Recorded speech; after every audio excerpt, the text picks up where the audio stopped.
আসসালামু আলাইকুম। ধরেন আপনার এলাকায় এই মুহূর্তে আপনার পাশ দিয়ে বয়ে চলা নদীতে একটা লাশ ভেসে উঠলো। তখন আপনি তৎক্ষণাৎ পুলিশকে খবর দিলেন যে এই লাশটাকে উদ্ধার করার জন্য, যে এই লাশটা এসে উদ্ধার করে পোস্টমর্টেম করে যে আইনগত প্রক্রিয়া আছে সেগুলো মেনটেন করার জন্য পুলিশ আসলেন। পুলিশ এসে সেই লাশটা আপনার বাসা থেকে ফর এক্সাম্পল 50 কিলোমিটার দূরে আপনার সদর হসপিটালে নিয়ে গেলেন। সেখানে পোস্টমর্টেম করা, সেখানে হচ্ছে ডোমকে রাজি করানো, তারপর হচ্ছে জানাজা, দাফন কাফন, এই প্রত্যেকটা কার্যক্রম পুলিশ নিজে উপস্থিত থেকে করলেন বা করেন। এটাই, পুলিশ ছাড়া এই কার্যক্রমগুলো কেউ করে না। অথবা কেউ হারিয়ে গেলেন, অথবা কেউ আত্মহত্যা করলেন, এই যে কার্যক্রমগুলোকে আমরা পুলিশকে দিয়েই হচ্ছে আমরা করতে হয়। এখন কয়েকটা প্রশ্ন এখানে। আপনার বাসা থেকে বা নদীর পাড় থেকে লাশটা জেলা সদরে নিয়ে যাওয়ার জন্য যে খরচটা হয়েছে, অ্যাম্বুলেন্স ম্যানেজ করা, ডোম ম্যানেজ করা, হসপিটালের যে খরচ, এই খরচটা আসলে কে দেয়? এই খরচটা দেয় হচ্ছে সেখানে নিয়োজিত যিনি দায়িত্বপ্রাপ্ত এসআই, কনস্টেবল বা যিনি যান, পুলিশের যে সদস্য যান, তাকেই কিন্তু এই খরচটা বহন করতে হয়। যেই 10-15 হাজার টাকা খরচ হয়, তাকে এই খরচটা বহন করতে হয়। যদিও সরকারি নিয়ম আছে যে এই খরচটা ফেরত দেওয়া হয়, কিন্তু যেই টাকা খরচ হয় আর যেই টাকা ফেরত দেওয়া হয়, ফর এক্সাম্পল 10,000 টাকা যদি খরচ হয়, সেখানে ফেরত দেওয়া হয় 500, 800, 1,000, 2,000 টাকা। তো সেটা দেখা যায় খরচ হওয়ার তুলনায় প্রাপ্তির যেই ব্যবধান, সেটা দৃশ্যমান অনেক বেশি ব্যবধান। তো এই পুরো খরচটা কিন্তু পুলিশকেই বহন করতে হয়। দ্বিতীয়ত হচ্ছে, আপনি যদি আপনার এলাকার থানাগুলাতে যান, থানাগুলাতে গিয়ে যদি দেখেন যে আপনার এলাকার এসআই, কনস্টেবল বা আপনার যারা সেবা দিয়ে থাকেন যে পুলিশগুলা কোন ধরনের পরিবেশে থাকেন, আপনি বিশ্বাস করেন, যদি আপনি ওই পরিবেশটা দেখেন, আমরা ইউনিভার্সিটিতে যেভাবে গণরুমে ছিলাম, এক রুমে গাদাগাদি করে অনেকজন, ফ্লোরিং করা, শুধুমাত্র তোষকটা থাকতো, উপরে ফ্যান নাই, যথাযথ পয় নিষ্কাশন ব্যবস্থা নাই, তারপরে হচ্ছে ভেন্টিলেশন সিস্টেম নাই। একটা মানবীয় জীবন বলতে যেটা বোঝায়, আপনার থানাগুলোতে পুলিশরা সেই ধরনের পরিবেশে থাকে। এখন একটা পুলিশ আপনার ডিউটি করে এসে রাতে যদি এই ধরনের একটা পরিবেশে ঘুমায়, আমরা কি তার কাছ থেকে প্রত্যাশিত সেবা আমরা কিভাবে এক্সপেক্ট করব? মানে এটা এটা একটা মানবীয় জীবন থানাগুলাতে আসলে পুলিশের জন্য ব্যবস্থা করা হয়েছে। এত বছরেও পুলিশ এই সেবাগুলোতে, এই মৌল মানবিক পুলিশের যেই বেসিক যে সেবাগুলা, সেগুলো এখনো পর্যন্ত কিন্তু সংস্কার করা হয়নি। তৃতীয়ত, সবচেয়ে গুরুত্বপূর্ণ এবং তৃতীয়ত যেই অসুবিধাটি আমি থানাতে দেখলাম এই কয়েক মাসে, সেটা হচ্ছে আপনার থানা থেকে একটা অপরাধ কার্যক্রম সংগঠিত হয়, ফর এক্সাম্পল 15 কিলোমিটার, 20 কিলোমিটার দূরে। একদিনে অনেকগুলো অপরাধ কার্যক্রম সংগঠিত একটা থানায় হতে পারে। পারিবারিক কলহ, মাদকের সমস্যা, ছিনতাই, ডাকাতি, চুরি, একাধিক সমস্যা সেখানে ঘটতে পারে। এখন প্রশ্ন হচ্ছে, একটা থানায় যদি আমার 16-17টা ইউনিয়ন, 20টা ইউনিয়ন, কোনো কোনো জায়গায় তারও বেশি ইউনিয়ন, প্রত্যেকটা জায়গায় যদি কোনো ধরনের অপরাধ কার্যক্রম সংঘটিত হয়, ধরি 10টা জায়গায় সংঘটিত হইলো বা 5টা জায়গায় সংঘটিত হইলো, আমার এই 5টা জায়গায় কিন্তু তাৎক্ষণিক রেসপন্স করতে হয়। এখন তাৎক্ষণিক যদি আমরা রেসপন্স করতে চাই, সেই জায়গাগুলোতে পৌঁছাইতে অবশ্যই অবশ্যই আমাদের গাড়ির প্রয়োজন। মানে গাড়ি ছাড়া পায়ে হেঁটে তো নিশ্চয়ই এই ধরনের কার্যক্রমগুলোতে কখনোই পুলিশ তড়িৎ কোনো সিদ্ধান্ত বা তড়িৎ কোনো অ্যাকশন নিতে পারে না। কিন্তু আপনি যদি থানাগুলো যান, দেখবেন কোনো থানায় 10টা গাড়ির প্রয়োজন, 6টা গাড়ির প্রয়োজন, সেখানে থানাকে দেওয়া হয়েছে 1টা গাড়ি, 2টা গাড়ি। এখন পুলিশ তো আর বাসায় বসে থাকে না। আপনি কল দিলেন যে এখানে ঝামেলা হয়েছে, মানুষ মারা গিয়েছে, চুরি হয়েছে, খুন হয়েছে, পুলিশ কিন্তু আসতে হয়। তাহলে পুলিশ কিভাবে আসে? পুলিশ দেখা যায় এটা ভ্যান ভাড়া করে, একটা অটো ভাড়া করে, অথবা দেখা যায় একটা লেগুনা ভাড়া করে, সেইটা করে কিন্তু তাকে যেতে হয়। ওই যে ভাড়ার টাকাটা, এই ভাড়ার টাকাটাও কিন্তু পুলিশের পকেট থেকে দিতে হয়। দ্বিতীয়ত, এই যে ভাড়া করে যাওয়া আসা, তার যেই সময় নষ্ট হয়, সেক্ষেত্রে দেখা যায় যারা অপরাধ সংঘটিত করে তারা কিন্তু ইতিমধ্যেই সেই জায়গা থেকে চলে যায় এবং আমরা সেবা বঞ্চিত হই। সেজন্য আপনি যদি পুলিশকে যুগোপযোগী করতে চান, পুলিশকে যদি আপনি হচ্ছে তার সেবা তাৎক্ষণিক জনগণের কাছে পৌঁছাইতে চান, অবশ্যই অবশ্যই তার ট্রান্সপোর্টেশন ব্যবস্থাটা অবশ্যই অবশ্যই যথাযথভাবে করতে হবে। আপনি পুলিশকে ট্রান্সপোর্টেশনের গাড়ি দিবেন না। গাড়ি বলতে এখানে একটা পুলিশকে একটা গাড়ি, এটা বোঝানো হয় নাই। একটা কাভার্ড ভ্যান দেন, একটা 10টা পুলিশ একসাথে মুভ করতে পারে। তারপর হচ্ছে একটা থানায় যদি আপনি 5টা 6টা গাড়ি দেন, তাহলে সেক্ষেত্রে কিন্তু ওই এলাকার অপরাধ কার্যক্রম অবশ্যই অবশ্যই দৃশ্যমান কমে আসবে। কারণ পুলিশ ইমিডিয়েট রেসপন্স করতে পারবে। কারণ পুলিশ যদি ইমিডিয়েট রেসপন্স করতে না পারে, অপরাধ সংঘটিত হয়ে যাওয়ার পরে যদি রেসপন্স করতে হয়, সেক্ষেত্রে দেখা যায় দিন শেষে অপরাধী কিন্তু পালিয়ে যায়। সেজন্য পুলিশের দক্ষতা, পুলিশের সেবা যদি আপনি জনগণের দ্বারগোড়া পৌঁছাতে চান, অবশ্যই আপনার ট্রান্সপোর্টেশনের ব্যবস্থা উন্নতি করতে হবে। এখন আমাদের বর্তমান বিদ্যমান যে পুলিশ ব্যবস্থা রয়েছে, এই পুলিশ ব্যবস্থার থানাগুলোতে, আমি থানাগুলোর কথা বলবো, থানাগুলোতে তাদের অ্যাকোমোডেশন সমস্যা, তাদের বাসা, তাদের থাকার জায়গা নাই ঠিকঠাকভাবে, গণরুমের মতো তাদেরকে থাকতে হয়, এবং তাদেরকে যে বেতন দেওয়া হয়, এই বেতন দিয়ে যে একটা স্বাভাবিক জীবনযাপন করবে সেটা কোনোভাবেই সম্ভব না। দ্বিতীয়ত হচ্ছে আপনি তাকে ট্রান্সপোর্টেশনের ব্যবস্থা করছেন না যথাযথভাবে। আপনি তাকে দেখা যাচ্ছে যে আপনি তাকে ঢাল তরোয়ার ছাড়া, ট্রান্সপোর্টেশন ছাড়া আপনি অপরাধী ধরতে পাঠাচ্ছেন, টহল দিতে পাঠাচ্ছেন।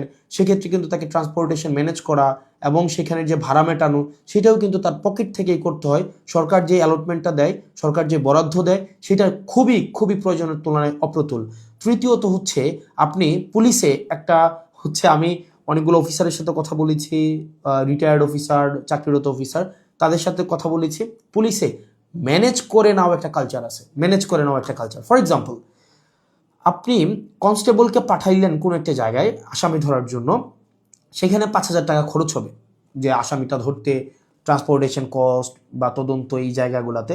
তখন কনস্টেবল তার ঊর্ধ্বতন কর্মকর্তাকে উনি বললেন যে স্যার টাকা কোথায় পাবো? তখন বলে ম্যানেজ করে নাও। এখন ম্যানেজ করে নেওয়া অর্থ, সেটা নিশ্চয়ই আমরা বুঝেছি ম্যানেজ করে নেওয়া বলতে কি বোঝাচ্ছে। এবং আরও শঙ্কার বিষয় সেটা পুলিশের অনেক বড় বড় প্রোগ্রাম হয়। এই প্রোগ্রামে অনেক ক্ষেত্রে, সব ক্ষেত্রে না, কিছু কিছু প্রোগ্রাম আগে হতো, এখন বর্তমানে আছে কিনা এটা আপনারা জানাবেন। আগে এরকম নাকি হতো, পুলিশের অনেকেই জানিয়েছে এরকম নাকি হতো, একটা বড় প্রোগ্রাম হবে, এই প্রোগ্রামে দেখা যায় ঊর্ধ্বতন কর্মকর্তারা অধীনস্থ কর্মকর্তাদের ভাগ করে দিত যে খাবারের দায়িত্বটা তোমার, ডেকোরেশনের দায়িত্বটা তোমার, লাইটিংয়ের দায়িত্বটা তোমার। তো এখন টাকা আসবে কোন জায়গা থেকে? ম্যানেজ করে নাও। তো দেখা যায় অধস্তন কর্মকর্তারা সেটাকে ম্যানেজ করে নিতেন। তো নিশ্চয়ই ম্যানেজ করাটা সরকারের দায়িত্ব, ম্যানেজ করা তো অবশ্যই কোনো কর্মকর্তা কর্মচারীর দায়িত্ব না। কিন্তু দেখা যায় অধিকাংশ ক্ষেত্রেই সরকার যে বাজেট বরাদ্দ দেয় পুলিশকে, এবং যেই পরিমাণ পুলিশের প্রয়োজনীয়তাটা, যেই পরিমাণ আমরা দেখলাম ল অ্যান্ড অর্ডার রিস্টোর করার ক্ষেত্রে, সামাজিক শৃঙ্খলা বজায় রাখার ক্ষেত্রে, শুধু যে গুম খুন এগুলো নিরসনের ক্ষেত্রে পুলিশের অবদান বা পুলিশের কার্যক্রম বিষয়টা এমন না। স্বাভাবিক শান্তি শৃঙ্খলা, নিরাপত্তা, জীবনমালের নিরাপত্তা নিশ্চিত করার ক্ষেত্রে কিন্তু পুলিশের স্বাভাবিক অনেক ধরনের কার্যক্রম হয়। আপনার পরীক্ষার ডিউটি থেকে শুরু করে অনেক ধরনের কার্যক্রম হয়, এবং পুলিশেরকে আরও বিভিন্ন কাজে ব্যবহার করা হয়। যেমন এটা খুবই খুবই, আমি পার্সোনালি এই জিনিসটাকে আমি সবার সামনেই বলছি, এই জিনিসটাকে আমি পার্সোনালি এই জিনিসটাকে কখনোই ওয়েলকাম করব না। অপ্রয়োজনীয় প্রোটোকল দেওয়া, যে যদি এলাকায় এমপি যায়, পুলিশকে দেখা যায় প্রোটোকল দিতে, অপ্রয়োজনীয়। দেখা যায় ওসিকে আমরা অতীতেও দেখেছি, ওসি সবসময় আপনার এমপির সাথে সাথে থাকতে হয়, থাকেই থানায় একটা গাড়ি। এখন একটা গাড়ি নিয়ে যদি আপনার ওসি বা অন্য কর্মকর্তারা আপনার এমপির সাথে সারাদিন ব্যাপী থাকতে হয়, যেখানে যায় সেখানে যেতে হয়, তাহলে ওসিও কিন্তু তার স্বাভাবিক থানা কার্যক্রম করতে পারে না, সাধারণ মানুষ সেবা বঞ্চিত হয়। একই সাথে সাথে যে একটা গাড়ির, এই গাড়িটাও কিন্তু অপচয় হয়। সেজন্য, এবং আপনারা জেনে থাকবেন যে এমপির সাথে পুলিশ সবসময় থাকে, কিন্তু এটা কিন্তু কোনো নিয়মে নাই, কোনো প্রোটোকলে নাই। এমপির সাথে পুলিশ থাকবে, এটার কোনো প্রোটোকল নাই, কোনো প্রোটোকলেই নাই। এটা আগে রাজনৈতিক যে কালচার ছিল, রাজনৈতিক কালচারে পুলিশ এমপির একটু নজরে পড়ার জন্য বা একটু স্বাভাবিকভাবে এই কার্যক্রমগুলো, পুলিশকে রাজনীতিকীকরণ হওয়ার কারণে পুলিশ যে স্বপ্রণোদিত হয়ে সব ক্ষেত্রে করেছে বিষয়টা এমন না, পুলিশকে করতে বাধ্য করা হয়েছে ক্ষেত্র বিশেষে। তো সেজন্য আমরা যদি পুলিশের সেবাটাকে জনগণের দোরগোড়ায় পৌঁছাতে চাই, আমরা যদি চাই জনগণ যথাযথভাবে পুলিশের সেবাটা পাক, তাহলে কিন্তু অবশ্যই আপনি পুলিশের, বিশেষ করে থানা পর্যায়ের থানা পুলিশের, কারণ সবচেয়ে বেশি কিন্তু থানায় পুলিশকে সাধারণ মানুষ দেয়, আপনি থানার পুলিশের অবশ্যই আপনি তার আবাসন ব্যবস্থা নিশ্চিত করতে হবে, যথাযথভাবে তার বিশ্রামের পরিবেশ আপনি নিশ্চিত করতে হবে, নিরাপদ পানির ব্যবস্থা নিশ্চিত করতে হবে, খাবারের ব্যবস্থা নিশ্চিত করতে হবে, এবং তার ডিউটির এখানে একটা প্রোটোকল আপনার নিশ্চিত করতে হবে। আপনি 24/7 একটা মানুষ কখনোই, একটা স্বাভাবিক মানুষ স্বাভাবিকভাবে কখনোই ডিউটি করতে পারে না। 2 নম্বর বিষয় হচ্ছে ট্রান্সপোর্টেশনের ব্যবস্থাটাকে আপনি নিশ্চিত করতে হবে। একটা থানায় একটা গাড়ি দিয়ে একটা থানা কখনোই চলতে পারে না, 2টা গাড়ি দিয়ে একটা থানা কখনোই চলতে পারে না। আপনি পুলিশের উপর চাপিয়ে দেবেন যে ম্যানেজ করে নাও। পুলিশ যখন ম্যানেজ করতে যাবে, তখনই কিন্তু জনগণ পুলিশের একটা সাংঘর্ষিক অবস্থা তৈরি হয়। তখনই উৎকোচ গ্রহণের এক ধরনের বৈধতা মানসিকভাবে উৎপাদিত হয়। সেজন্য আমরা পুলিশকে এই ম্যানেজ করে নেওয়ার প্রবণতায় না ঠেলে দিয়ে সরকারের কাছে এই বিষয়গুলো নিয়ে আমাদের আহ্বান থাকবে বাজেট বৃদ্ধি করা, এবং সেগুলোর হচ্ছে আমাদের যে টেকনিক্যাল জায়গায় আমাদের রিসোর্স সেখানে হচ্ছে আমাদের ইনস্টল করতে হবে। তৃতীয়ত তার মানে অ্যাকোমোডেশন, তারপর হচ্ছে ট্রান্সপোর্টেশন, আর হচ্ছে 3 নাম্বার যেটা হচ্ছে অযাচিত যেই রাজনীতিকীকরণের যে বিষয়টি রয়েছে সেটি থেকেও পুলিশকে আমাদের মুক্তি দিতে হবে। সাধারণ জনগণ এবং পুলিশের মাঝখানে কোনো মধ্যস্বত্বভোগী থাকা কখনোই উচিত না।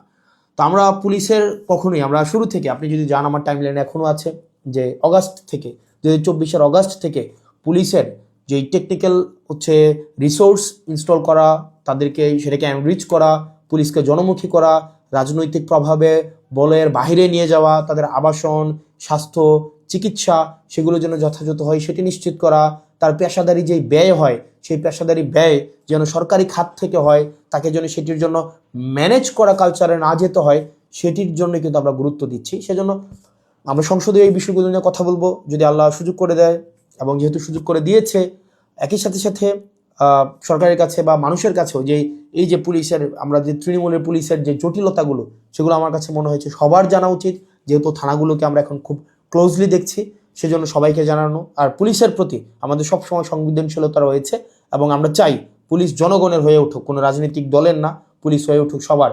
পুলিশের সাথে জনগণের সম্পর্ক থাকবে হৃদ্যতার, এবং প্রত্যেকটা মানুষ যেন ভয়হীনভাবে সেখানে অভিযোগ জানাতে পারে, এবং অপরাধী নির্মূলে পুলিশ সবসময় যেন সুদৃঢ় ভূমিকা পালন করতে পারে রাজনৈতিক যে কোনো প্রভাবের ঊর্ধ্বে উঠে।